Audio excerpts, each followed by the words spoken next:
Simply having a wonderful Twitchmas time. I've been Simply saying having a wonderful Twitchmas time. I've been saying Metsmas, and Ooh, I do like branding. it.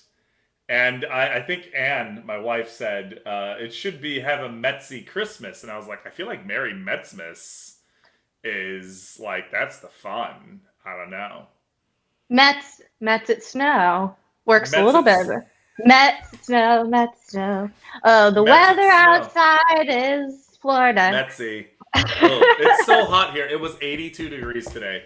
I Yuck. was I was doing my last shopping in a t-shirt and shorts and flip-flops, and I was like sweating walking between Marshalls and Five Below. Wow. Thoughts and prayers. I just want to share that with everybody. I just hit my peak heart rate goal for the week while beginning a stream. So there's that. Just being the best me as I sit Just patiently. just Uh, dancing around. You know how it is. PJ, we're back for this What? show. There are 5 folks tuned in right now who are probably either they tuned in last week and the week before and they're like, why am I back here? Or they're tuned in now and they're like, why am I here? Of Or course, indeed. we are Where? back for the show must go off, parentheses, Parentheses. The air. And that's which how, the whole is show. we hate. It's a bad show. Like we fully admit this is a terrible show. It shouldn't Yeah, exist. I shouldn't have to be here on Christmas Eve.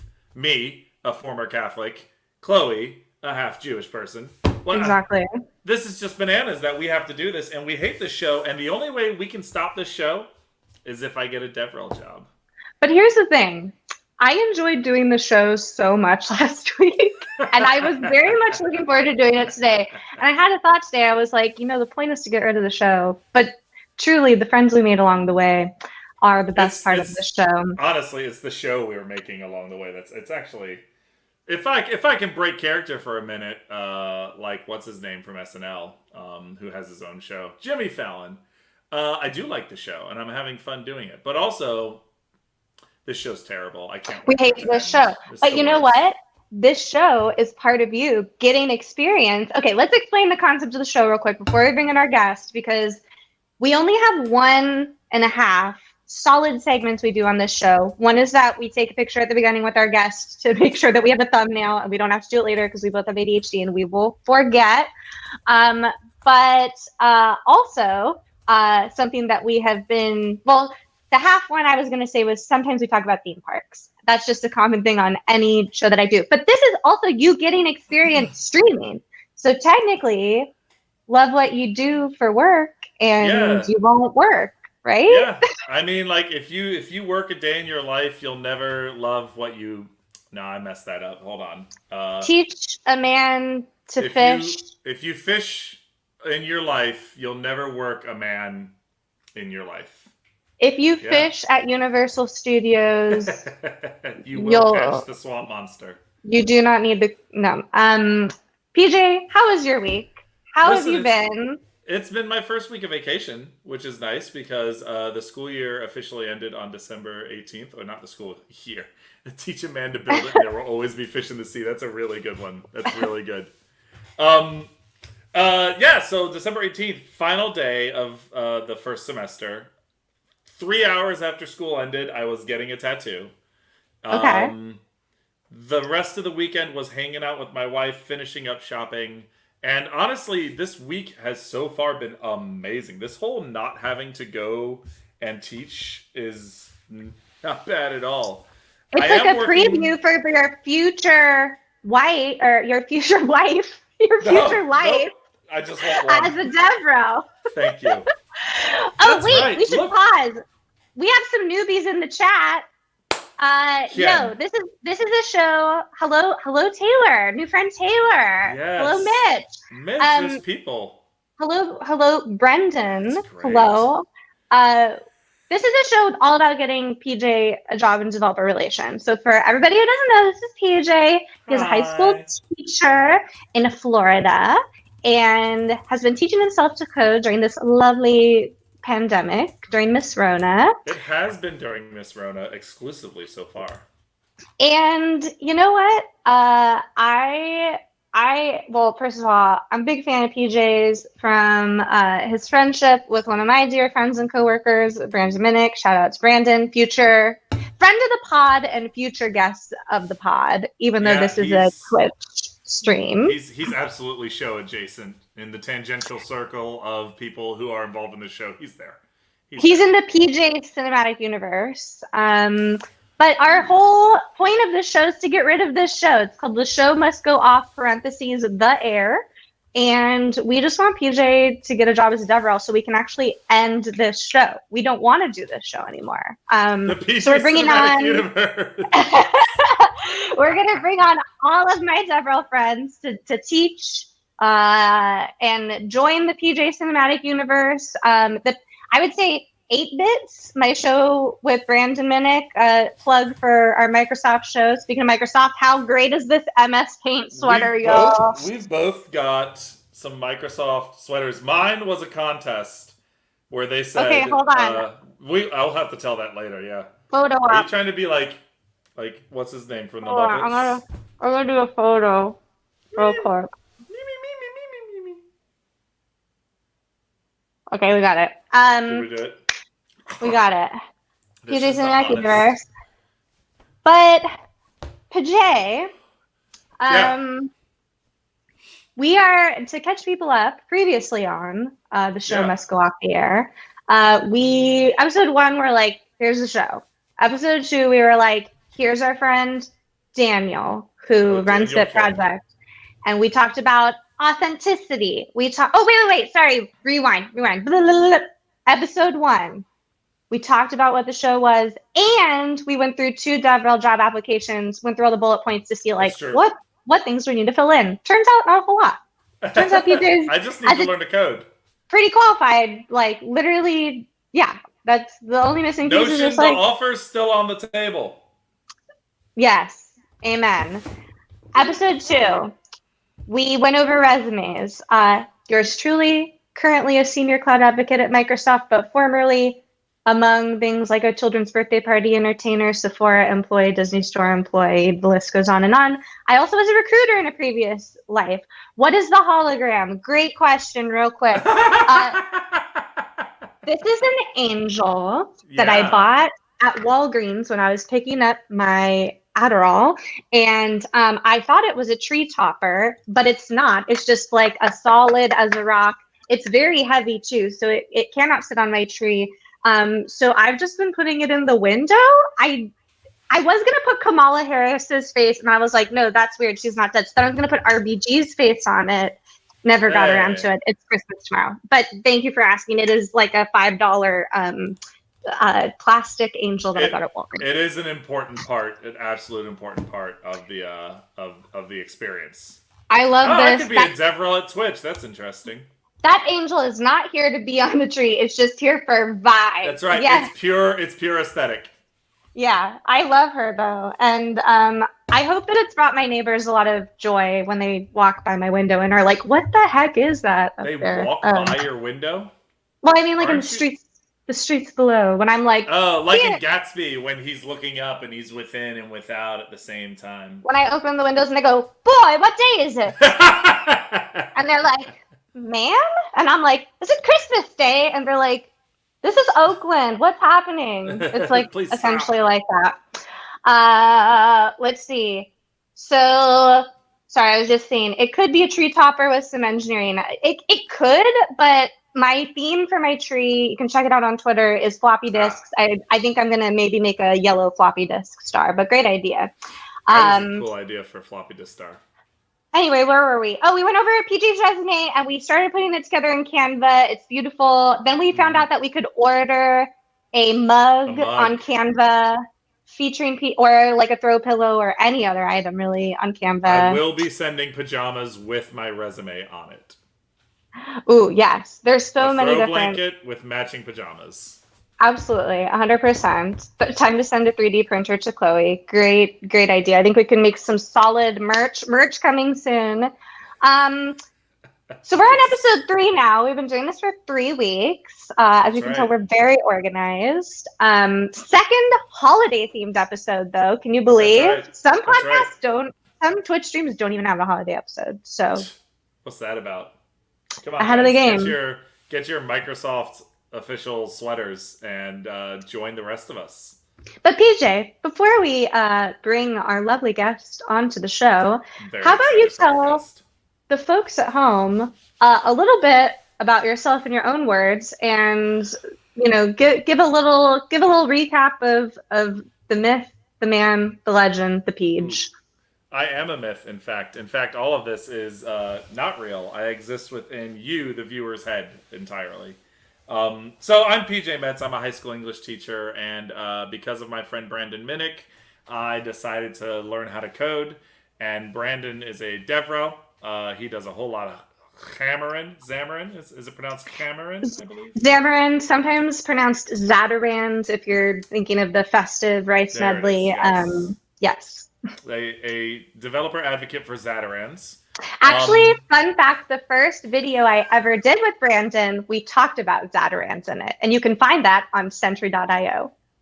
Amazing. Were you still at Sentry when you met Brandon? Yeah, so this is actually kind of a great segue into our guest today, because we're going to be talking a lot about community and, meetups and making content and things like that.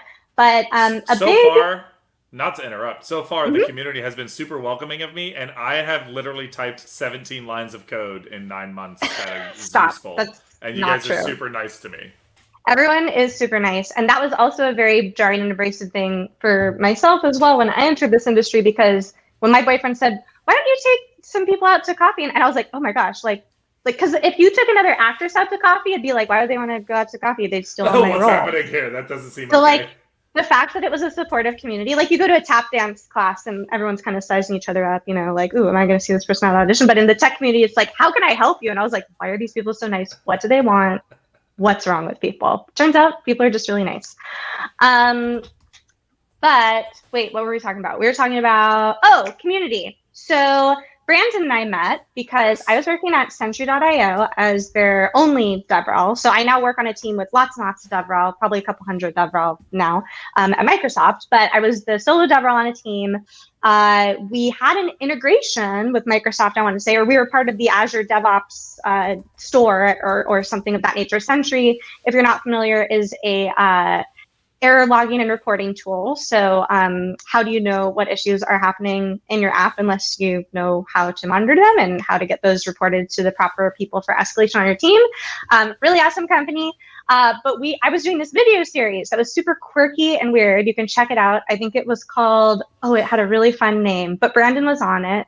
And we were like, Xamarin works really well with, so I got introduced to Brandon through a contract at Microsoft, and we did this video together, and now we're coworkers. So a lot of being a devrel is almost like being an agent. You work with a lot of people.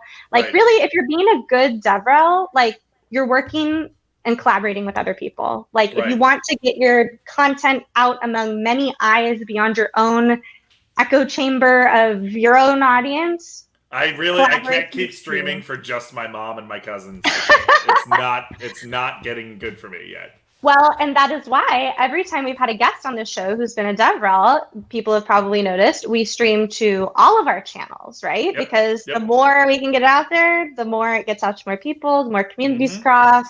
Oh, look at this. Community? Chloe?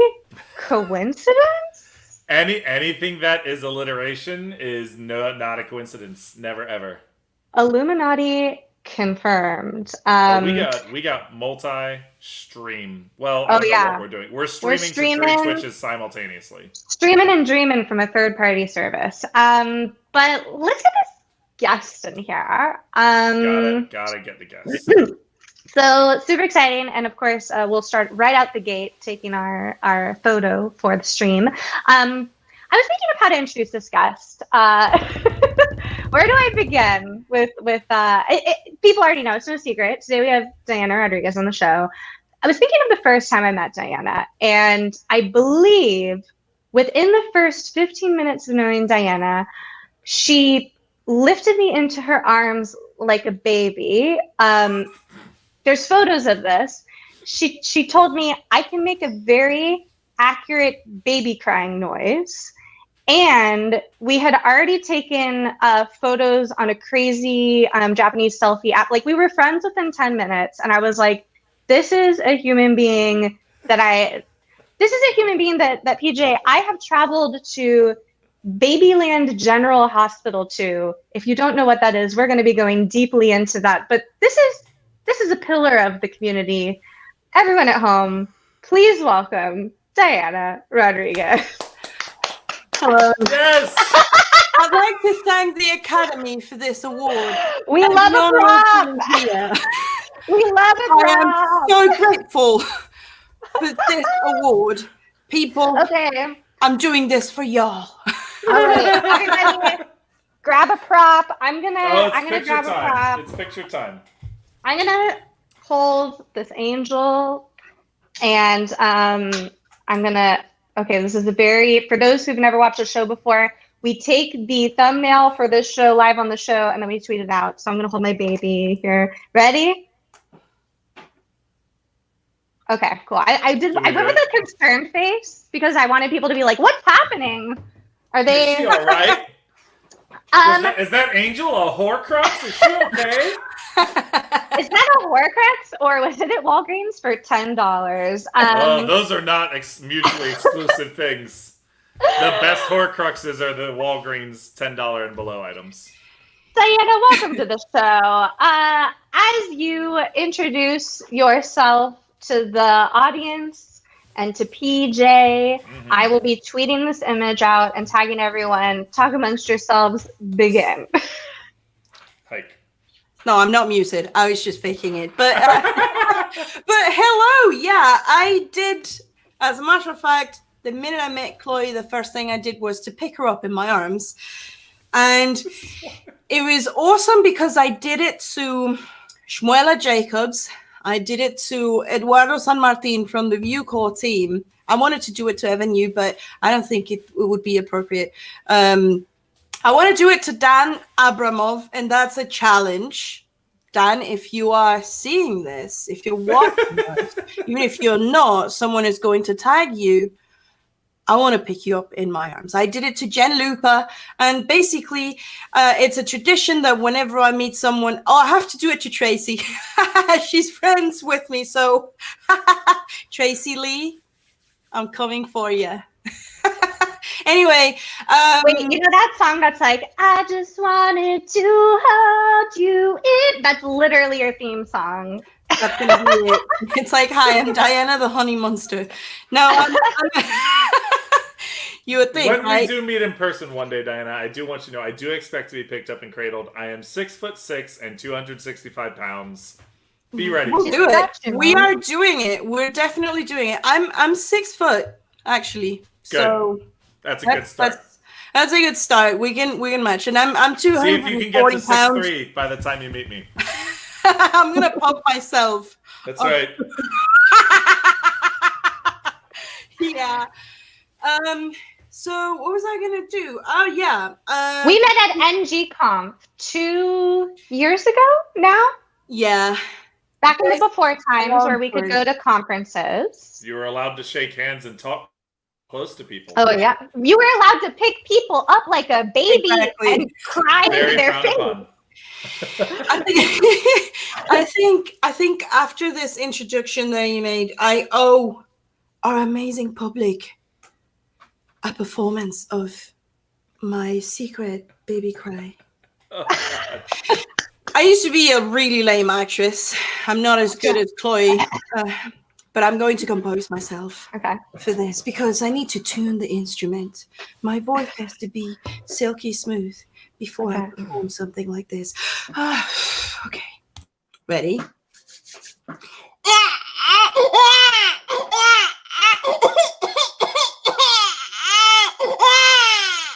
So that's whenever I join in Michael Jolly's stream, someone types "Bang Diana." Oh, that came out wrong. I like it.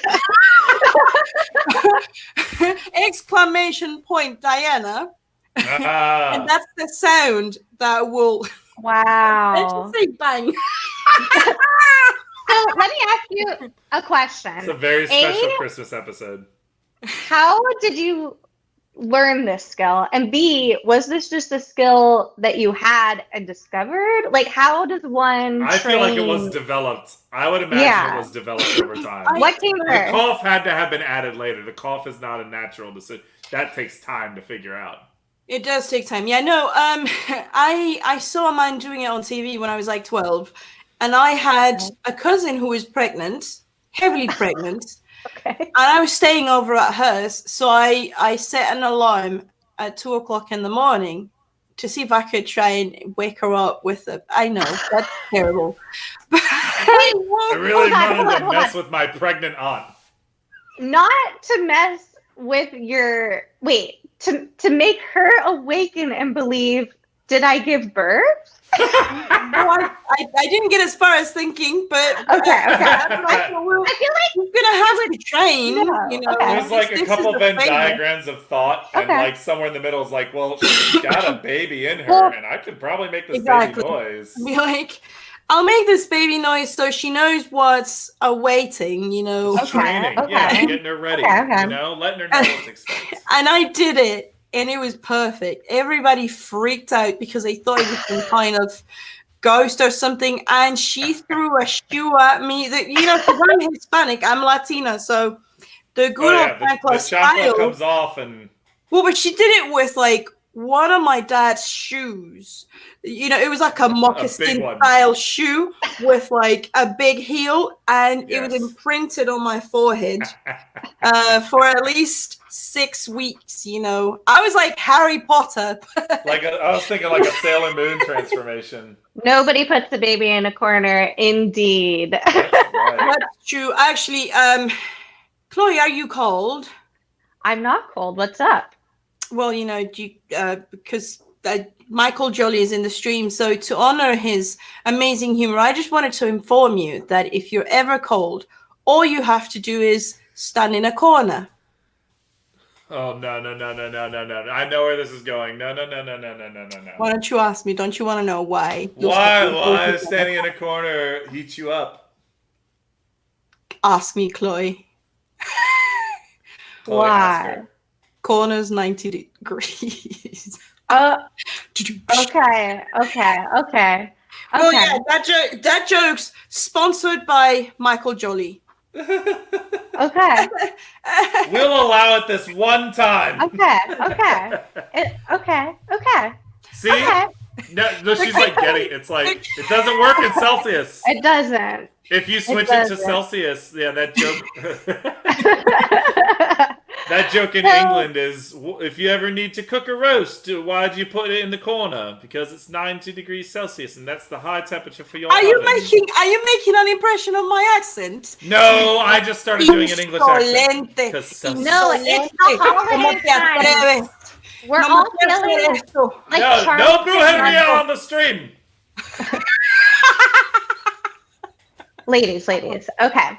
So, I have a question for y'all on the stream that I said before we got live on the air, but it's just been inside of me itching to get out because it's a question I want to ask both of you, and I have an answer. That must be uncomfortable. So, the Phantom of the Opera. I know that movie. / Broadway musical. We were talking before the stream. Who would you want to play in Phantom of the Opera? Diana. I'd be you go first. Of course. It's my character. Okay. What would your audition song be? Can I choose something different than any of the parts from the Phantom of the Opera? It has to be someone from Phantom. Ay, pero es que a mí se me olvidaron todas esas canciones. ¿Qué puede ser? Okay, PJ. Are you gonna make me sing? Because go ahead. My punchline comes after PJ's. Okay, PJ, what role would you like to play in the Phantom of the Opera? I want to be Joseph Bouquet, the stagehand. Isn't he one of the first, spoiler alert, people to get by the Phantom? Yeah, because he doesn't keep his hand at the level of his eyes.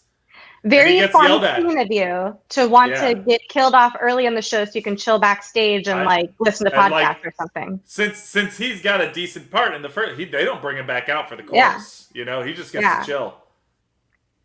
I feel like personally, I want to be that little ballerina friend who's like, Christine, where in the world? You know, like the very small. Oh, you mean the villain from Love Never Dies? You're right. Yes.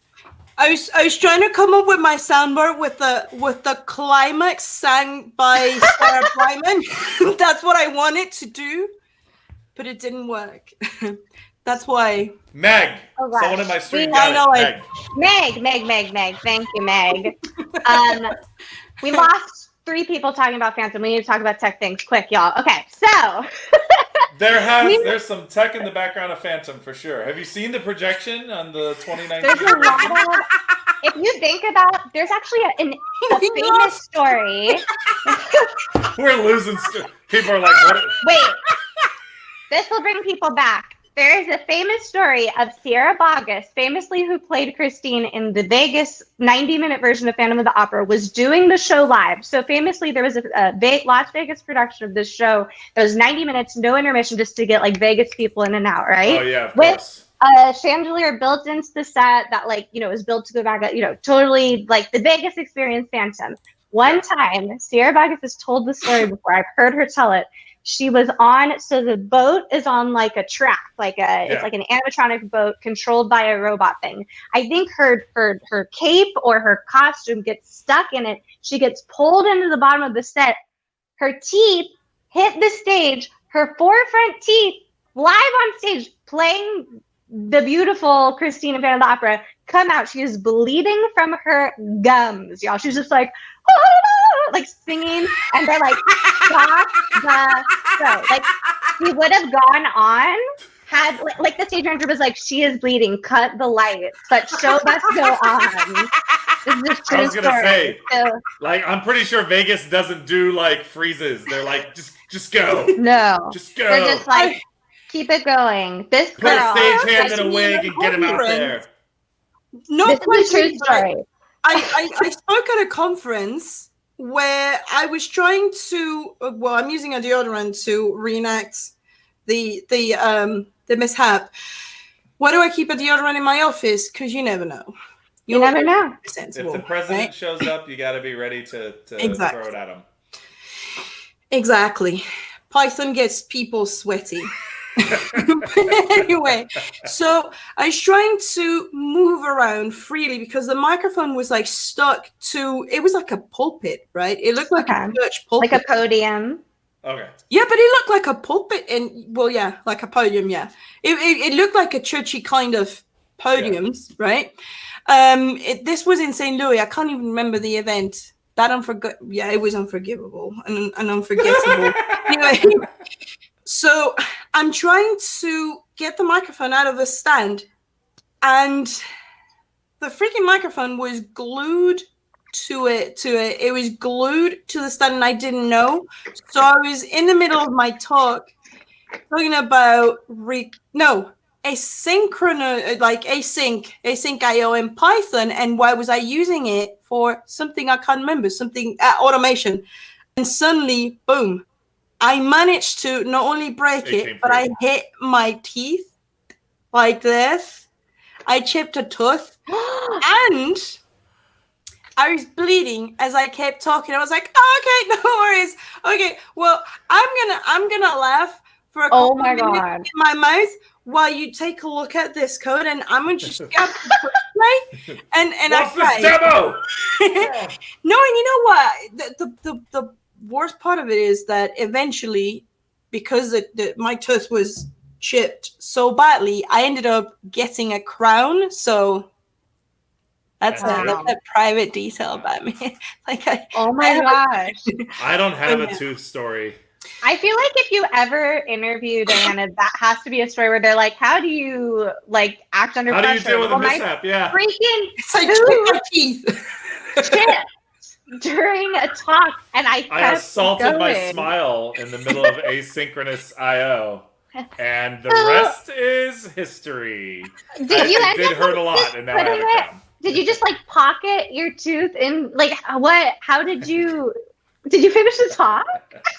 I did finish the talk, kind of like this. You know, it hurts to just even have my life around this tooth. You know. Oh my gosh. That hurts. And yeah, I did finish the talk, and then it was funny because did anybody notice? Oh yeah, everybody saw it. Okay. The person in the front row that caught the tooth thought it was swag. The reason I ask is like I've never been like embarrassed on stage. I've been in some pretty embarrassing shows though. But my dress once ripped from about here to my belly button on stage during this Frank Sinatra musical that I did. And I, in my head, and I tell this story a lot in like public speaking classes and stuff, because I was like, oh my gosh, everybody saw that. Because it was happening to me in real time and it felt so much bigger. And the costumer was in the audience that night, and she came backstage at intermission. I was so apologetic because I had to like leave stage, get sewn up, come back on. Nobody noticed but me. So I was like, maybe you just played it off. Everybody noticed, and also if you come, something else happened like that. It comes with a package. I have a big chest, and I was wearing like an interesting something. It was like a blouse, right? And I had one of those wireless microphones, like a little bullet. Yeah. Halfway through my first talk, Connect Tech, actually, in Atlanta, it decided to dive in my Oh no! No one could hear me. It just sounded muffled, and it was just the sound of just your heart. It's just like boo boo. The guy that was doing the microphone thing actually was seen like digging in because I couldn't even find it myself because I was like, well, I don't like it's not comfortable. Down there with all just the do snacks it. Oh my goodness! So that was embarrassing, but yeah, I'm shameless. It happened. One of the first traits to have when you're in devrel. We've mentioned that on the show before, where we're like the ability to improvise and think on your feet in these situations. Important, right? PJ, Chloe, of course, is a high school teacher. Chloe, when you talked about that rip and you were like, oh my God, and like, this is so embarrassing, but then no one noticed. We tell that to kids in marching band all the time because one of the things I do at my school is I'm the drumline instructor. I did drumline for 2 years of high school, 3 years of college, and when I came back to teach at my old high school, I just ended up becoming the drumline volunteer at first and then the actual drumline instructor. But we always tell the kids when we're practicing for marching band, when you're out here, no one's like looking at like, you know, the drill and going, oh, looks like the shape's supposed to be like this, but they're doing it. No one knows what it's supposed to look like. It's a bunch of amorphous shapes. It looks cool when you do things, but no one knows where exactly your spot is. So the biggest thing we teach is like, when it's time to stop, stop. Don't say, but my spot is up there. Just stop. Someone will be like, oh, there's a spike at that part of the drill. Cool. And it makes a difference. Like, there's such a difference between someone being on a live stream or even back in the before times, giving a talk live and something going wrong and being able to be like, put that thing back where it came from. So help me. So help me. So help me. Versus just like the example that I always give in the talks that I give for students with our wonderful Microsoft student ambassadors and folks at Bit Project. Ta-da. Small plug for them, is I always give them the example, and look this up if you have a second. There's an SNL character called Tim Calhoun, famously played by MacGruber. Can't think of his name right now, but I can picture his face. Yeah. And he does this character, and it's making fun of a politician. He has these cue cards, and he goes, hi, I'm Tim Calhoun. And there's such a difference between, like, having a presence, and it's not even a stage presence. It's like being able to think quickly on your feet, being able to be in front of people and teach something and have it be interesting. Anybody can teach, but not everybody can teach well, if that makes sense. And there's also the way to, I don't know, at least this has been a very personal goal for myself, because I come from quite a, I don't know, for some people seen as not boring, but difficult to get in a background. It's more back end and infrastructure. We were the outcasts in the infrastructure side for a long time. And then how do you put all these cool things that you want to show people that they can do in a relatable way and convey that message in, this much a stock cube. Yeah. So it's not overwhelming. So, everybody thinks, the majority of people actually thinks that what we do is extremely complicated and extremely difficult, and everything is extremely complicated and extremely difficult. If you think about it, it happens with programming, it happens with music. I studied music since I was 4 years old, and I am no freaking oracle of anything. You can play the same piece in so. You're no oracle, but you're in the Illuminati. In my mind. That's right. I am in the Illuminati, and I get all the perks. I have a friend, for sure, people. No, you can't do it. We're gonna get banned. I've been trying to mob these people. My friend got an email. They were trying to scam him, and it was like this updated version of the Nigerian prince scam. They were like, "We want you to be a member of the Illuminati, and all you have to do is send us $1,200." This is my friend. His name's Ryan Estrada. He's super funny. Y'all should follow him on Twitter. He actually helped me learn Korean. I met him over in Korea, but he does web comics and real comics and books, and he's just like prolific everyman. But he put all of this story on Twitter, and it's brilliant. I love it. He responded back. He was like, "I would love to be in the Illuminate. That'd be so cool. And what do I have to do?" And they were like, "Oh, all you have to do is send us $1,200." So he sent like $1.20. Was like, "I sent it. Am I in?" And they were like, "No, it was." And he just tugged him along for this long ride. Oh, it was such a. Oh, I love Ryan Estrada. He's funny people. Diana, how about for the folks at home who maybe aren't familiar with your work? You work in devrel currently. So I personally went straight into devrel. We had Daniel on the other day who had worked a little bit in devrel before. But tell us about your journey to devrel, because you went a more traditional path of like the story that I hear from most folks, since devrel, for folks who aren't familiar, devrel is also developer relations, developer evangelism, has a bunch of different names in this industry. Yep. So many different flavors. Community management, sometimes it falls under that umbrella, but essentially it's a developer who works on behalf of APIs and developer tools to educate folks out in the world how to use them. And most folks, since this is a newer field, kind of wake up one day and they're like, I'm doing a lot of devrel stuff. Maybe I should be a devrel, which I feel like oops, Diana's story. I, of course, went straight into devrel. PJ is hoping to get straight into devrel. So Diana, help us connect this story. How did you end up in developer relations? And I'm going to be tweeting while you talk about that. You have to blame Jen Looper for bringing me in. My manager, Jen Looper. Shout out to Jen. JavaScript auntie on the TikTok. She's awesome. So I've been in this industry for 20 years. And before that, I was heavy on infrastructure. Well, I'm heavy anyway. I'm a heavy human. But I was on infrastructure and backend. And I started doing a lot of community events and a lot of public speaking. I am a Google developer expert in web technologies, Google Cloud, Google Maps, and Firebase. I'm also a Microsoft MVP in developer technologies, and I do a lot of Azure content as well. So I had a lot of exposure. And then we started working together with Vue Vixens. And when I met Jen, she was boarding a plane. I DM'd her on Twitter and I said, hey, I want to bring Vue Vixens to Argentina, which is where I was living at. And I started a chapter there, and it evolved to me becoming the worldwide community organizer. And my goal was to create communities everywhere in the world. So I went from Latin America to places as far as Mauritius, Southeast Asia, as connecting people in Ukraine, in China, in Japan, Philippines, etc. And she said, I remember one time she just looked at me and she said, you've got devrel all over you. Like, you can build community, you can get in touch with these people, you like public speaking, you can handle the exposure and sometimes the backlash. So you should do this.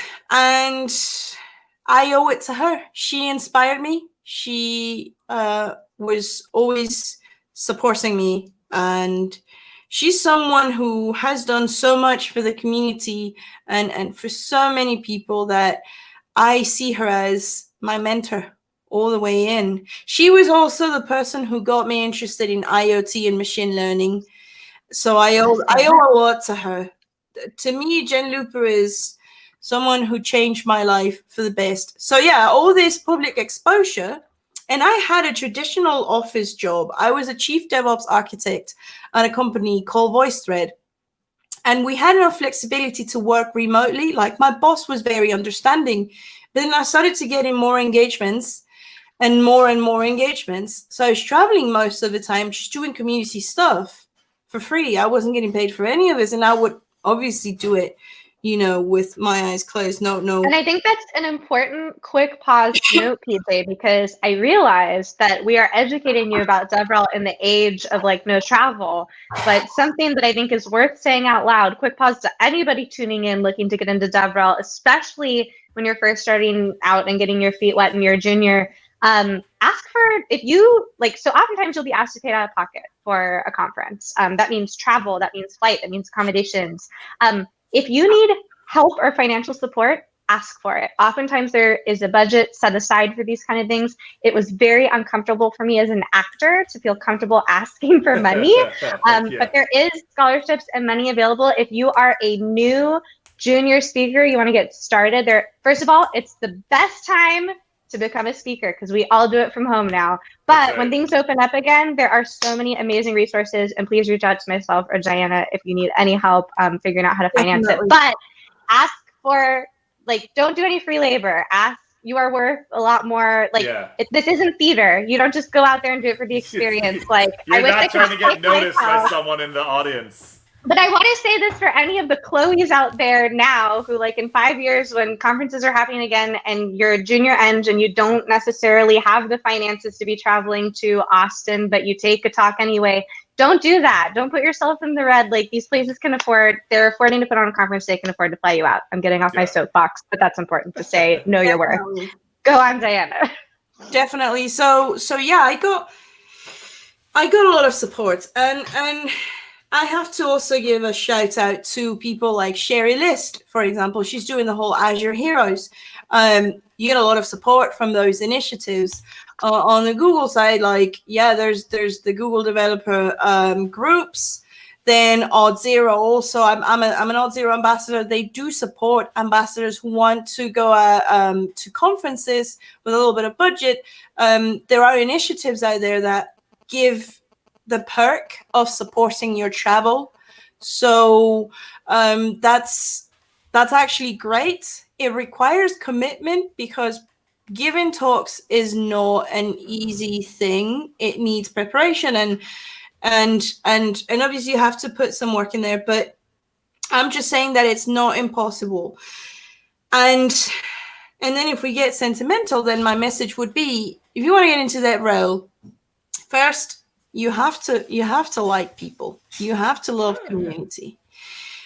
That's one thing. The second thing is you don't have to be proficient in all things and be an oracle, but know how. Unless you work at Oracle. Exactly. Unless you work at Oracle, then you're Oracle, right? Yeah. But you have to find a balance on how to explain things in a relatable way, and to make it short, friendly, and quick. Something that gives immediate results. I am all of those things except short. PJ. Good night, everyone. That's it. I feel like with each episode we do of this stupid show. It is the worst show. I'm over it. I hate it. I'm just so over it because every time we ask an expert in the field what you have to freaking do to be a DevRel, and all they say is everything you're already doing. You know that thing you do with teenagers? I know. I'm going to throw a challenge publicly here to PJ because so I am one of the organizers of PyLadies RDU, and I also organize. What's RDU? Raleigh Durham. Oh, yes. It's the triangle in North Carolina. Yeah.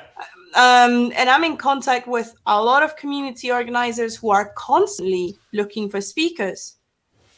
I would like to invite you, and I'm going to create an event specifically for PJ to speak GG Durham. So let's do it in the new year. We're going to do it the second week of January to give you a chance. And you know what?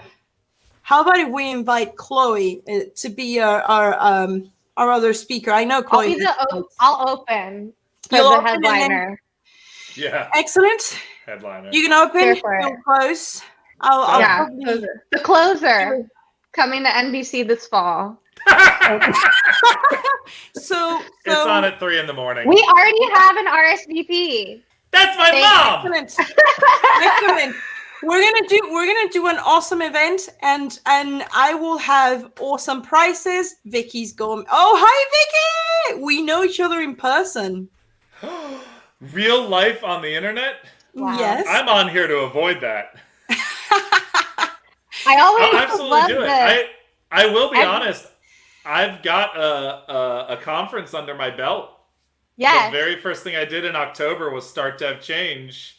And I gave a speech called Confusion is the Sweat of Learning. Microsoft conference, mind an official you. Microsoft conference. Wow. Yeah. So, yeah, I can absolutely do a speech. I get to talk about literature, right? Because that's what I'm good at. So I have a question for you, Diana. You have probably interviewed, if not interviewed, people to be devrel, I'm sure. So previously on the show, we did a couple things. Of course, all 16 of you tuning in, and for those of you who are watching back episodes on YouTube, first episode we dove into the job description. PJ matched these pretty much like 95%. Like literally all of them except for literally all of them except for one that said you need like 5+ years of devrel experience, but then I wouldn't have been qualified. So episode 2, we went over PJ's resume. We started putting into Canva, get into a good place. Now, we've talked about the getting ready part, right? Like the how to get your foot in the door, how to make the resume, how to like do all the admin stuff, right? But could you maybe talk to us a little bit about, because I personally have interviewed as a devrel before, and it's different size, shapes, flavors, all kinds of stuff. But what do you think PJ should start preparing for? Now, I'm thinking personally things like anything. So we're talking, if for those of you who've never interviewed as a devrel before, these kind of interviews can look like a whole lot of things. Sometimes it's pair programming. Sometimes it's chatting about open source or Stack Overflow work, or sometimes it's actually doing whiteboarding. So like practice your elite code. What would be your kind of tip? I'm going to assume there's no way to be prepared, right?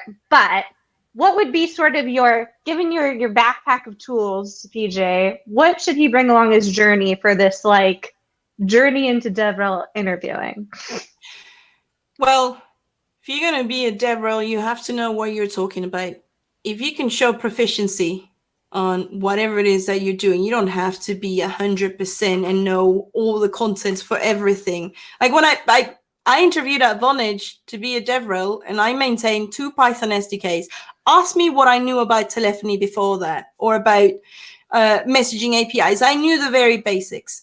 And they gave me a challenge that was actually really cool, because I had to create something with an API that wasn't documented, like not GA. So I had to make straight calls to that API without the SDK, and then talk them through my code and what I did. If you can explain the things you do, you get hired. I honestly, and I'm going to make it controversial for people out there. I hate pair programming. I hate whiteboarding, and I hate standardized tests. I'm not standard. I'm not traditional. I am in the autistic spectrum. So being put on the spot makes me terribly anxious. And I don't believe that something like a standard coding challenge will show you the best of me or my thought process. So I always try to step up a little bit and say, why don't you give me a take-home assignment and grill me in a code review and truly see if I can put this together and give you a description and walk through the code with you, talk you through everything I did, then I should be good for devrel, for example. I had a recent interview where I said that, and this person said that it was an eye-opening experience because they come from a very traditional CS degree background and all that jazz. We are here to break with all those misconceptions that you have to follow a standard procedure to assess someone's skills. You know, I believe in talent. I believe in seeing the end from the beginning, the most positive way, and I believe in the benefit of the doubt. If Jen Looper hadn't believed in me, there you go. Oh, this is one of my favorite tweets that my boyfriend shared with me when I first started doing whiteboard interviews. So this is the creator of Homebrew, which if you've never used Homebrew before, most engineers use this to install software locally in their device. And it says, Google, 90% of our engineers use software you wrote, Homebrew, but you can't invert a binary tree on a whiteboard, so fuck off. And that's really, I was just talking to another engineer about this today. It drives me absolutely mad. Like, and I say this all the time, I'm sure I've said it on this show before. Before I came into engineering, interviewing was like this. This is my resume. It's actually my pills from CareHub, sponsor us, CareHub. It was like, hi, I'm a nice person. Here's my resume. And as long as you don't tell the person to, you know, F off, you get the job if you're qualified. It drives me, it's still to this day, even having worked in this industry 4 or 5 years, that my friends who've been doing this, you know, longer than I've been in the industry can't just show their work and be like, I swear I know what I'm doing. Right. Like, it's the only profession, with the exception of like auditioning maybe, but even then, you know, like if you audition, you at least know kind of what they're going to ask you, right? Like, hey, this is a tap dancing musical, you're maybe going to tap, or like we're doing The Sound of Music, maybe you're going to sing some Climb Every Mountain outfit. Yeah. But with like, it's still, it baffles me, and I think it's one of the big reasons why engineers don't interview at other companies so often, that you have to practice to interview for a job that you already do. Like, that's, do you know how many engineers I talk to on a consistent basis that are like, oh, I hate my company and I want to leave, but I don't have the time to practice how to interview? Like, this industry is so broken to me. It is. I feel bad for having a, well, I kind of had a bit of a fit over on the telephone 2 years ago to a recruiter at Google. So I said, how is that possible that you're asking me to code in a Google Doc just because you want to see that I don't need an IDE? I was like, please. I started coding when you were 6 years old, you know? Like, wait. use Notepad. It's wild. So PJ, like, they don't Google, want you to use an IDE. No. And then when you go to work, at Google, you have to, every interview at Google is done in a Google Doc. I know this personally, and everybody else I've talked to. It's the wildest thing. You can't run your code. I'd say I'd have respect if I got interviewed by Microsoft in, you know, if I had to do it in an Excel sheet, like a you know what? You have to do it like Kelly Rowland in the video, though. Like on a sidekick. We still need to make that Twitter bot, Chloe. Okay, so Diana, we have a Twitter bot that maybe you're familiar. Diana, are you familiar with PJ and I's work, Shania Bot, by chance? Yeah. Okay. Let's go, girl. So we have an idea for another bot. Let's go, girls. So should we talk about this bot on the show? Is someone going to steal our idea if we talk about it on the show? Someone's going to steal our idea. Okay. I'm worried. I thought Shania was going to get stolen because someone, like, the reason that I came up with the idea is someone else came up with it and I stole it from them. Well, coming soon, a Kelly Rowland Excel. But that's true. When you interview at Microsoft, you have to code they send you a sidekick from 2000 era, and you have to code live. And it's so crazy because there's no screen sharing on the sidekick. So you have to write a line of code, put the sidekick in the mail, send it to a hiring manager at Microsoft. They review your code, and then Kelly Rowland calls you back. Nelly. Yeah. Kelly Rowland calls you back. she says, "Where you at?" And then she drops And it. that's people ask me all the time, how'd you get your job at Microsoft? She's friends Let's with cut to the Kelly tape. Rowland. Hell no. Oh, I have to say, Vicky. So I met Vicky. Vicky posted a comment. I met Vicky at a Modern Web event, and I was talking about DevOps and all that. She is the the. Oh, sorry. My bad. I never assume pronouns. So. Whatever your pronoun is, Vicky basically wrote a bot that it was like a question bot, right? I can't remember, but the bots, like Vicky is definitely a would be win. I'm our looking her up. option. You should have Vicky in your show, because Vicky can do amazing things. Okay, yeah, she confirmed. So she can do amazing stuff. She is the queen of bots, and she can make stuff happen. So Vicky, we're gonna maybe hit you up for some bot help. The code questions bot. So Vicky can yeah. Did I just mention that Vicky is amazing? If I say your name 3 more times, will you appear? Oh. So, Diana, how do you think, given how like interviews suck and like we don't know, that's the whole thing, right? Like we don't know what they're going to throw at PJ when he goes into these interviews, but how can he prepare himself for the craziness that may be thrown at him? Like maybe could you give us some examples of ways that A, you prepared, or maybe B, you weren't prepared when you were interviewing for a DevRel? Because I know personally, it can look like anything. I'm never prepared. Be true to yourself. Be 100%, like, stand for what you believe. I refuse. Well, at this point, okay, okay, this is risky. I wouldn't advise anyone who is starting their developer journey, like a junior, to oppose to certain assessments, because they're necessary and they're part of your learning process. But at this point, I'm like, man, I've been doing this for 20 years. Yeah. If 20 years under my belt don't give you enough hints of what I can do, then we don't have anything to talk about. Like I stand true to that. The minute I don't feel comfortable with bullshit pair programming or bullshit binary tree bullshit, basically. That's great, but PJ has but PJ's like scared. Let's just say, so in this case, be true to yourself.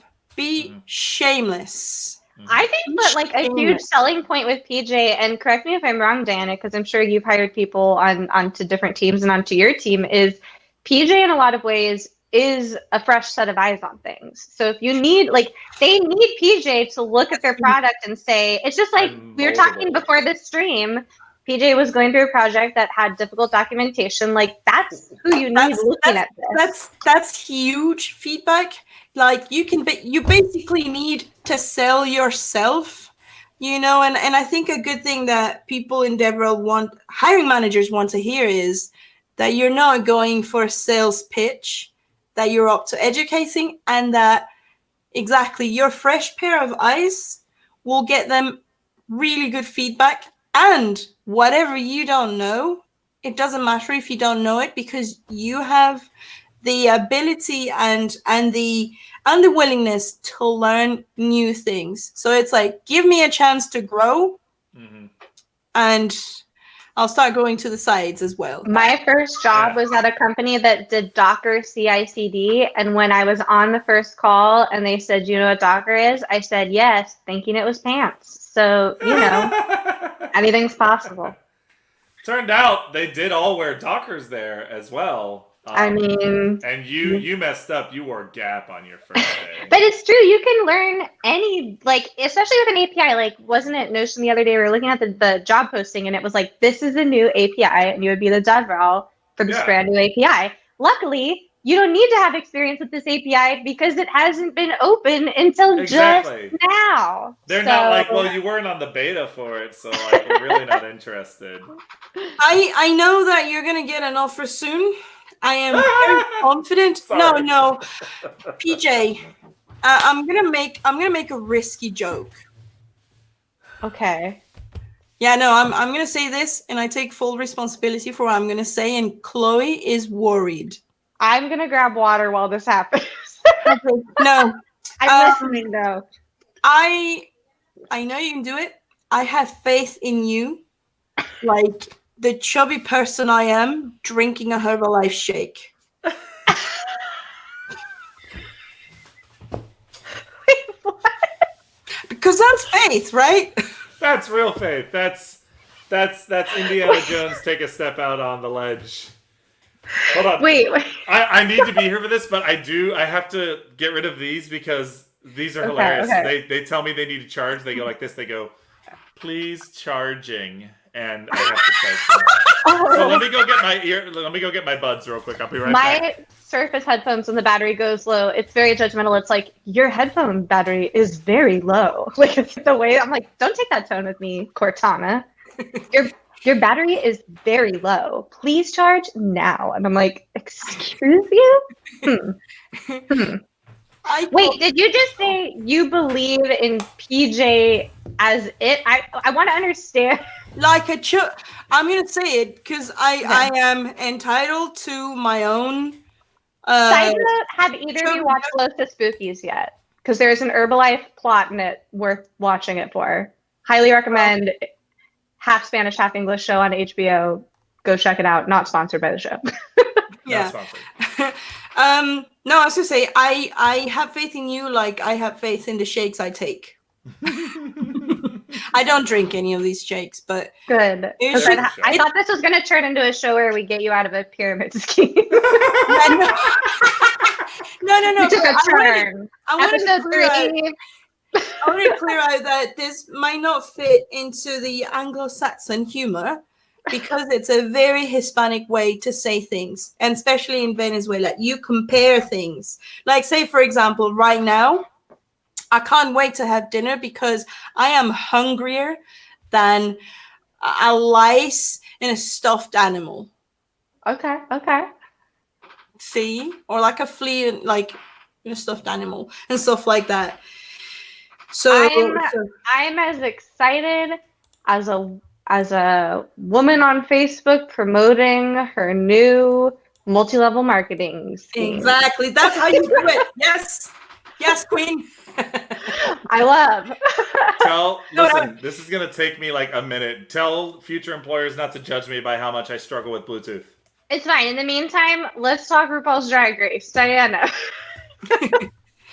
What are your thoughts? No, we were talking right before this stream though about Miss Vanessa Vanjie Mateo, one of our Miss Vanjie. But no, I think that's like. But wait, tell PJ, can you hear us in the meantime though? Because if any words of wisdom, no, he can't hear us. Okay, but Diana, I don't think PJ can hear us. So tell me, why are you that confident? Why do you have that confidence in PJ? Because he is shameless. He's shy, I can tell, but he has confidence. You know, he has faith. You can see that. I see potential. You know, I think he's just gonna make it, and he has that spark that if he doesn't know, he will find a way to know, to find out, or to make it happen. And in Spanish, we would say his last name would be Zapata, porque si no la gana, la empata. It's a rhyme that says, if they don't win, they tie, you know. Okay. So it's kind of like never. Si no la gana, la empata.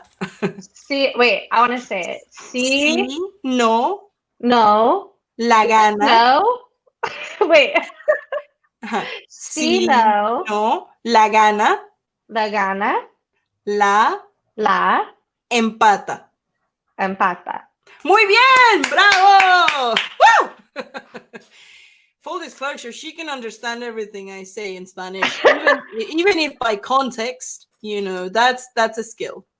I actually are reminding me, of course, y'all, we have not actually, I think, formally mentioned that it is Christmas Eve that we are doing this show, which means I need to, as soon as we're done with the stream, watch Pee-wee's Christmas special, as is custom for me at the holidays. We can hear you, PJ.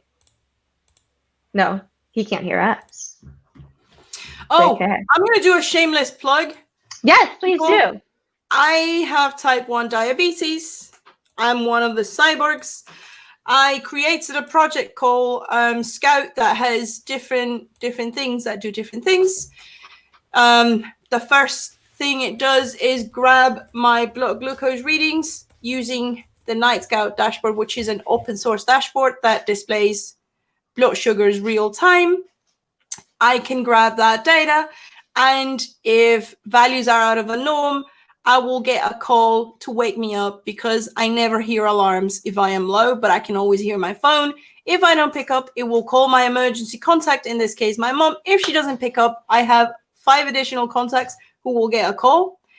That project needs some TLC. So if you go to github.com/Alpha Centauri 82, the name of the project is Scout. There's an IoT component where we're drop the link in our private chat, and then I'll put it on the screen. That's awesome.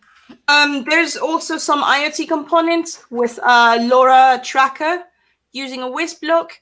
You can add connectivity to, if your mobile goes out and you can't send readings, this tracker will have that covered, because it will pick up hotspots on the way, helium or TTN, and it will also track your GPS location. So if I passed out in the middle of nowhere and there is LoRaWAN coverage, which happens in remote areas, my mom will get a text with my blood sugar values and my precise location, as precise as possible. So I need help with that. That's awesome. I'm not putting him on his hair again or anything. The only thing I want to do is help people to have a better and more normal life, because diabetes sucks. It sucks big time. So yeah, shameless plug. If anyone wants to help, I'm looking for all kinds of help. It could be design, it could be Python, it could be front end, it could be IoT, it could be whatever you want to contribute with, translations, documentation, etc. I am always looking for anyone who wants to. And if you want to learn from scratch, I can help with that too. I just want to make something good happen. I am going to put it on the screen so people can check out that awesome project. That's incredible. I love that. And that actually brings me to a really good question, Diana, for PJ, which is so I remember when I was interviewing, not even just as a junior devrel, as a junior in general, it was utterly overwhelming, because I had a bunch of different mentors and folks and career services people that I was going to for guidance, and I was getting all this different messaging from my boot camp instructors, and everybody had different advice. Some people said, in order to be fully prepared for an interview, contribute to open source. Other people said study leak code problems, which I think is an important thing, at least worth doing once a day leading up to your interview. Shout out to leak code. But how does one prepare? Like, what would be your kind of top 3 things to focus on? Sometimes, like, I felt like some people said contribute to open source. Other people said take people out to coffee. Other people said give more talks or develop your portfolio. What would you recommend PJ focuses his time and energy into to help make sure he's in good shape to interview as a devrel with no experience? Give talks, get your face out there, get yourself known, and be known not for selling smoke or talking through your butt. Be known for doing things that have an impact. So if it is mentoring juniors to improve, writing articles that explain complicated concepts, contributing to open source projects, or even giving talks about how things like documentation are crucial to the success of any API application or project, and this is the way you see and you evaluate documentation from the perspective of a junior, you have it. I love you that. can do it. I know you can do it, PJ. I have all the faith in you, and I really wish I could beam you some of, I don't know, what I see, you know. Same. I wish you could see you how we see you. I'm getting a prop real quick, y'all. But truly, you are so much more prepared. And I love this advice. I love this advice of like, your whole angle is, I am a junior. Like, let me be this fresh set of eyes. Like, it's not like you're going to waltz into this interview and be like, I'm a super, super senior engineer. Like, we know you're self-taught. Yeah, like I'm not pretending I'm something I'm not. Yeah. Exactly. And I think if you sell the whole angle of like, you have a new API, I'm going to be learning this along with everyone else. You need me. I love this framing of it, Diana. A good sell. Yeah. Yeah. Hey. Oh God. I'm gonna quickly disappear from the screen. I need to take care of later on. It'll be Chloe's turn to disappear for a bit. So I'll see you in a bit. Okay. Yep. Beat me up, buddy. Tell us when you're coming back. You're coming back. Yes. Yep. Okay. Okay. Diana is going to return in a moment. In this brief intermish, I love this advice. I love the idea of coming at this as like, what you see is what you get. Mm-hmm. But remember when we were having this conversation about like, how do you get this chicken and the egg thing? Like, how do you get the experience if no one will give you the experience to begin with? Yeah. I do love this idea that Diana has posed on focusing your energy towards presenting and giving talks, because if someone goes to your LinkedIn or your portfolio or searches your name and sees like 6 to 12 to 15 different videos of you giving a talk, how can you deny that you're not a devrel? If you're doing the work of a devrel. You're doing it. You're doing it, Peter. You're doing it, Peter. You're doing it. I'm so glad we both went there. Maybe we need to just book you on the conference circuit. Look, apparently, I'm going to be giving a speech at Diana's event. She said that's the second week of January. I have 3 weeks. We've got one booked for you. It's funny, PJ, because I was talking to my boyfriend before this stream this morning, and there was a moment where it was looking like Ty, my boyfriend, would have to be a guest on this show. And we were talking about what is something that we could talk about on the show, that because my boyfriend is not a devrel by trade, but he does a lot of community and devrel related activities. And I said, well, what if you came on and we talked about like how to put a talk together or something? And we both jokingly were saying like, oh yeah, like we can teach him like how to get a talk in a foreign country, get really, really bad Wi-Fi on the way there, plan to work on it on the plane ride there, have to work on it in like the 10 minutes before, classic DevRel stuff. But truly, listen, you really learn by doing in this industry, right? You are describing what teaching has been like in 2020 and what it's also been like in some other times too, where it's like, this is my plan and oops, here I go. And I'm about to work on this poem that I've only like really looked at twice before, and I'm just gonna do it. So I do not think that this is, well, first of all, I do not think that Diana is bullshitting you. Like, I do think that we see this like this burning fire inside. But I like this idea of focusing, because imagine like there's a difference between going to someone's LinkedIn and being like, oh, he's self-taught and kind of junior, I don't know if he's right for this job, and moving on to the next thing.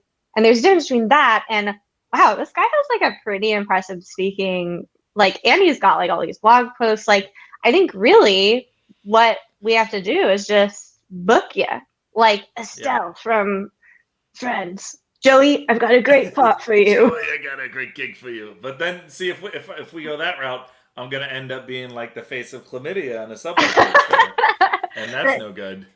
I'm gonna just call you up every day and be like, PJ, I got a great talk for you. It's about Kubernetes. And you'll be like, I don't know anything about Kubernetes. Like, it's fine. It's I think there's something these kids are doing in Docker. Anyway. Look, just talk about the X's and O's. Do you mean I got ones and zeros? Yeah. Got a meetup for you in Tallahassee. It's at 3 p.m. Don't ever send me to Tallahassee.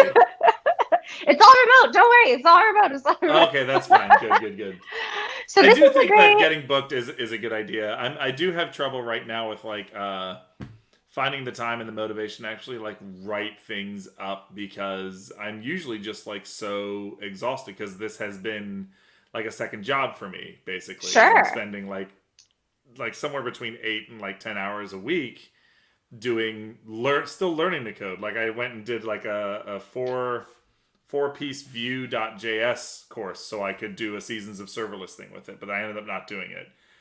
Here's the thing, though, about making talks is, and this is a secret of the trade, so anybody tuning in, top secret devrel stuff. Get ready. Write this down. Clip this You- afterwards. You don't have to write the talk before you give it. You can submit to the CFP and then write the talk after it's accepted. So that's exactly how Confusion's the Sweat of Learning went. I was like, here's my idea. You can give talks more than once. So you can give that same talk.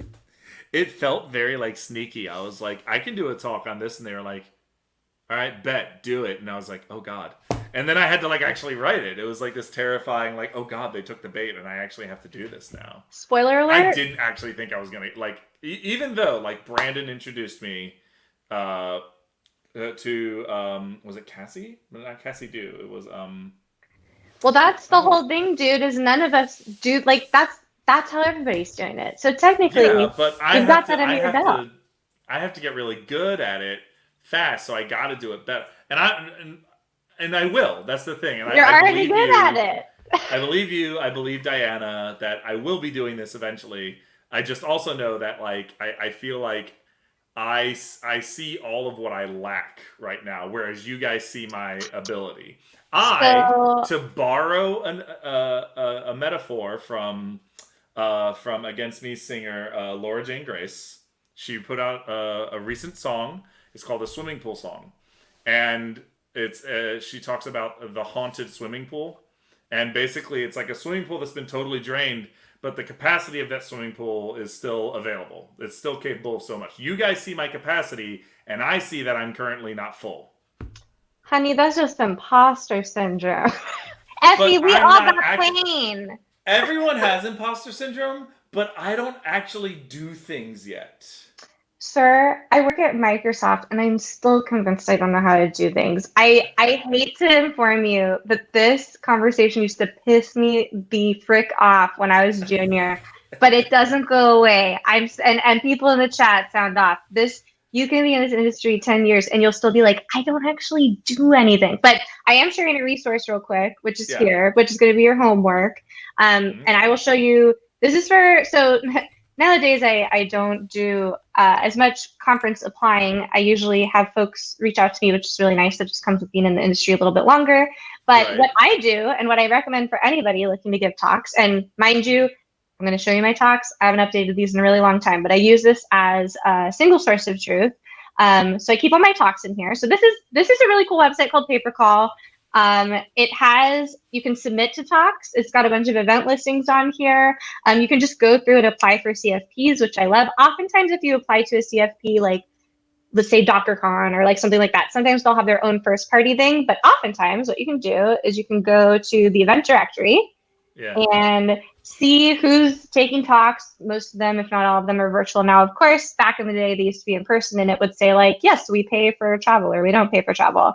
And you can literally apply through this website. And what's really freaking cool, and I'll show you here, is I have my talks saved in here. You can also see previous events that I have submitted to and applied to and whatever, and I guess it'd be under my submissions. But I keep all my talks in here, and this is sort of my single source of truth for my talks. And what's really freaking cool is it's just a drop-down menu when you apply to a talk. So I keep all my bio in here. I've got my co-presenters if there's any So it's just literally, anytime you submit a talk, if you've never submitted a talk before, there's usually an elevator pitch and a description. And maybe it includes your bio, which is included in here. So I'll show you an example real quick. I can go to an event. So we'll check out the event directory and pretend to apply to one. And this is so easy. So I will say there's some conferences like, if you're applying to a big conference like Build or like Ignite or even, I'm trying to think of a big one, but I can't think of any right now. I don't know about there's going to be a lot more like process. Like there's going to be a lot like essay questions and things like this. But what's really cool, let's find one go to submit now on this one. All I literally do is I click on speak at make.better parentheses virtual, and it's literally like select existing talk, bada boom. Wow. And then I'm done, right? So you can knock out, and here's my advice to anybody who wants to start applying to talks. And this comes with someone who used to be an actress and spent a lot of time auditioning and getting her heart broken. I get denied from conferences all the time. The more applications you put out, the more you're gonna get. It's just like job applications, right? So don't feel ever ashamed or embarrassed. I talk to a lot of engineers who are like, I don't apply for conferences because I applied to one and I didn't get it. I'm sorry, but like, get over it. Maybe that's the actress in me, but rejection is part of it. You got a rejection. It's not the end of the world. But also, like, I can understand why it feels like it too, you know? But you have that going for you, PJ, and that, like, you know how this goes. It's just like, oh, I wasn't ready for this. Like, cool. I mean, it's very... God. Can I tell about a time I was not ready for something? Holy smokes. Yeah, I did. That memory came flooding back. So in 2019, I was doing a lot of poetry around Orlando because I do write poetry and perform poetry. And I was performing at a bunch of these open mics, and sort of unbeknownst to me, I was getting points for going to these open mics and slams. And you get points for showing up and points for presenting. And if you make it to the second round, you also get points for that. Well, I did it enough times. I was just going and sharing my poetry. They were like, hey, you're in the top 15 for Orlando. The finals are this date. Are you in? I was like, excuse me? They were like, yeah, you're in. You made it to the finals. So I was like, sure. And I went, and every poet there, first off, had their stuff memorized. They had amazing poetry about, like, amazing, difficult topics that they just addressed with, like, ease. I did not fit in there. My poetry didn't work there. I didn't have mine memorized, so I was up there with, like, a piece of paper, like, reading my poem. People were talking about trauma. People were talking about growing up LGBTQ, growing up first-generation American, growing up in these multicultural households and the way that it, like, tore at them. And I had a poem about, I don't know if I'm traveling authentically when I go to other countries. It fell flat on its face. Just dead in the room. I was like, huh. And I finished up, and I went to the back, and I had my beer, and I was like, I am absolutely leaving in the next 3 minutes because this was not great. And that was like this moment when I was like everything that I had done didn't work, and I felt like dying. It was awful. But you know what? So I already know that feeling. I think that's a good experience to have because, you know, I mentioned before that I used to work on Docker CI/CD tools, and like, I'm very lucky now and fortunate that I've worked in this industry long enough that I found, oh, my aesthetic rings very true with students. I have always played a student on stage. I very much feel like a student. I never aged beyond 19 on stage. But picture me in my first junior devrel position. I mean, I loved the company that I worked for, but the industry of Docker and Kubernetes and just that time in Silicon Valley in that particular area was very, people often mistook me for someone's daughter. Like, most of these guys look like my dad. They famously was speaking at a meetup once, and a bunch of men were lined up behind me and asking if this is the place they checked in, even though I was the speaker. Like, I did not fit in that world or in that room. And I think much like you learned in that experience, like, oh, I needed to know the read the room. You know, we have those instances as devrel. Like, I learned giving talks in Europe. Comedy, very different there. Good thing to learn before making an absolute ass of yourself and no one's laughing. There's so many things that you learn as a performer or even as a speaker or even as someone in tech. So I think like those kind of experiences, like imagine if someone else, a very, very technical person who's been coding their whole life, had that same experience. They probably never want to go on stage again. Right. But you have that under your belt now to be like, you know what? I'm already embarrassed. I've hit maximum embarrassment before. You can't embarrass me further. Exactly. So I think that's a great skill to have in your back pocket. I will bring it up in my interview. Look, I've been embarrassed. It truly gives you a leg up above other people and that's actually something when I was interviewing as a junior that I would say to these people is like, look, you know, you can hire a very technical person with very low public speaking skills, or you can hire someone with public speaking skills. You got to level up with tech. And I think I'm going to be the opposite of most candidates that you see. So you got to find what those things are. And I think that advice from Diana is great. Like, let's get Yeah. you booked on these conferences. People will know you. They'll know your face. They'll know your work. They can check out these videos of you online.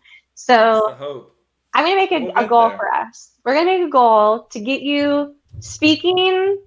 Let's see. Let's think of a number. Let's set a goal. Can I do like 3 before like the end of the school year, which is May? Yeah. Oh my gosh. You're going to do more than 3, but yeah. Oh, I was like, 3 seems like a lot. I've got the marching band trip to Savannah, and I've got AP tests. You can give the same talk. Like, you don't have to. Oh, no, I know, but still, you have to, like, you gotta twist it and tweak it. Like, I don't even give the same lecture to my first period AP and my second period AP. Those are 2 different groups.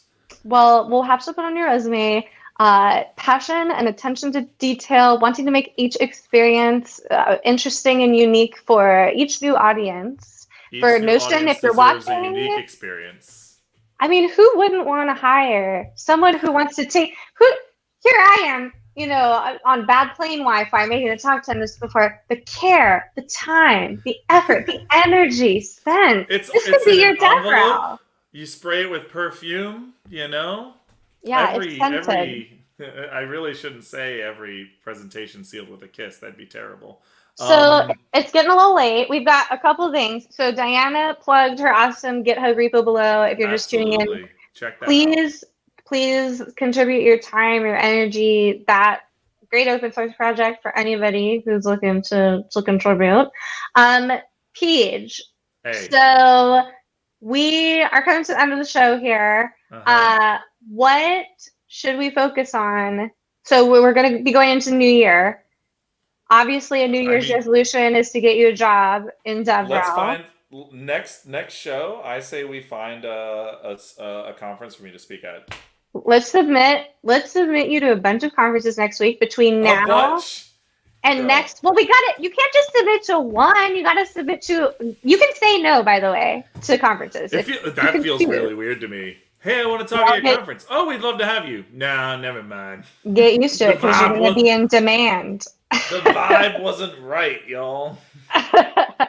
So we'll submit you to a bunch of conferences. We will we'll make it our goal to get you speaking at these things, and people will be cheering your name. It's going to be great. We're going to book you. I'm going to be like, I had a dream about you. We're going to Mama Rose you.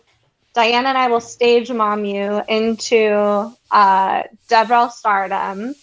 And it sounds like Diana wants to talk to you about. She seems very interested in helping me accomplish something. Get in the world. My Twitch dashboard's totally different now. There's a thing I can do called a 60-second ad break because I made affiliate. Oh, dang. And I have no idea what that means, but I also don't want to subject my poor viewers to that. Like, I have 5 viewers. I don't want to be like, now you got to watch a minute long. I don't watch 15-second long ads on YouTube for things I want to see. Wow. However, I am going to rate a channel. I'm going to figure that out. Congrats on affiliate status, PJ. Definitely subscribe to PJ's channel, Mr. Affiliate over here. How does it feel? It's strange. I don't know what this actually means for real. Okay. But I don't know what's going to happen. But it is kind of cool to be like, people get ads when they join my channel. So there's an ad that shows at the beginning of my channel now. Dang. But also, I can run an ad in the middle, and I assume I get a piece of that, but I don't want to do that to people. Wow. Just selling people the McRib. That's right. But, I mean, look, if it's the McRib. McRib is back. Yeah, it is back, and it's delicious, and it's terrible. Don't eat a McRib. Go get a McRib right now. You need it. Here's the thing, dude. We just said we're going to make a goal for 3 conferences. We already have 1 because Diana booked you at the one. So we just got to do 2 more. So if anybody has a conference you think, I'll tweet something out and be like, what should PJ apply to? But if you have favorite conferences that are especially beginner friendly, let us know. And we'll get Paige on that circuit. I'm all about those non-technical presentations right now, y'all. Okay. I think it's time to wrap things up. We will see you on the interwebs. Of course, follow Diana. Of course, follow Shania, _Shania on Twitter. And we'll She's see the you girl. next week, where we'll be, or whenever our next episode, next week or the week after, where we'll be applying. So if you want to learn how to apply to CFPs, if you want to learn how to vet different CFPs, which ones are maybe like good and which ones are like, we'll be going all. We'll have to get a good guest who's booked a lot of these conferences. That's right. Maybe a Brandon Minnick, perhaps. I've heard he's possibly available. Wait, hold on. We might be doing this Wednesday instead of Thursday, only because Wednesday, is that not New Year's Eve? Or Thursday I don't next know. week, is that New Year's Eve? But who better than the Code Traveler, who has traveled to many That's conferences to inform us on how to apply and speak at conferences. So He stay would be an ambassador tuned. for sure. Stay tuned. Come see us. It might be Wednesday. We'll see, because It might be Wednesday. There may be blood. Diana, sacrifices have to be made. we're gonna wrap up. Yep. But Diana, You're here for the outro. Hello! We're wrapping up. Any parting words before we go? I turned it off. Oh no. We miss you. Okay. Okay. Coming back to Bluetooth. It says I have 14 hours. Hang on. I can hear you. What's a speaker? Okay. Ma'am. Black Diamond. Ma'am. Ma'am. Yes. Okay. We're finishing up the show. Any parting words for PJ? Yeah, man. Sorry for being absent. I had to take care of, diabetes always fucking around. Advice. Sell yourself your very best. Be shameless. Totally believe what you're saying, because you're educating recruiters on who you are and what value you're bringing to their company. So it's doing devrelception, devrel to devrel hiring manager. That's right. I know 100% that if I was in power to hire you, I'd hire you on the spot. I'd give you a hard time for sure, because it's part of my nature, and I feel that if you're too comfortable doing something, then it's time to stretch beyond that comfort zone. Don't be a sofa devrel. A sofa devrel is the kind of ministering devrel that does everything within the reach of their sofa or their office. If you can stretch to what people if you can pick up a grown man and cry like a baby in their face. That's what I'll do. Exactly. I've heard it's successful. It is. I mean. Well, we're making it a goal that by May, and I told PJ he's going to smash us in Feb probably, that he's going to talk at 3 events. And we've already got one, which is the one that you're booking for him. So we just got to find 2 other events for you to speak at, PJ. I feel like this is like a very reasonable goal. Just going to make up an event. And I want to see you during Conference Madness. I mean, March Madness. No, Conference season. Conference season. All the CFPs. I will do that. The personal invitation I have for y'all at UGG Durham. Count on me if you want to come and speak in any of our Python community events at Vonage. You are super invited. If you'd like to take a Python. You know what? I'm gonna start streaming soon, like after New Year's, and what we're gonna do is pair programming. We're gonna do pair programming. Yeah, we're gonna take projects that nobody has a fucking clue about, and we're gonna do them from scratch. I'm gonna do Flutter with Natalia Vendito. I know zilch about Flutter, so that's awesome. We can do Python together, and we can go over the basics and just see what happens. I'd be way down for that. Absolutely, yeah. Heck yeah.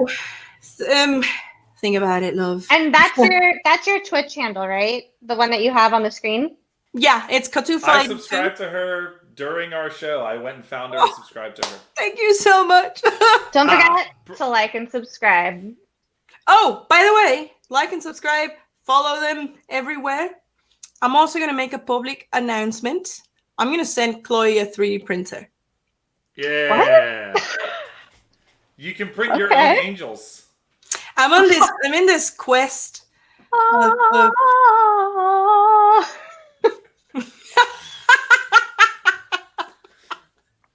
Your daughter. We have. Oh, It's your angel of music. We do have children in common. I need to show you this before we go. Our son. Our son, Tierney. This is our son, Tierney. That was quite a ride of an Instagram story, by the way. Quite a ride. Thank you. now, Chloe has been in very important parts of my life, like being at the Cabbage Patch. She's my little sprout. Next time she comes to pick me up, she'll be like, "Getting looser. We're going to therapy." And on that note, That's right. well, thank you so much for joining us, Diana. We're gonna wrap up the show. Super stoked to see this meetup in 2021. Keep an eye out, y'all. We'll be talking about it on the show, I'm sure. How should we end the show? Mid-crisis. Abruptly and with no note of when it's going to happen. Okay.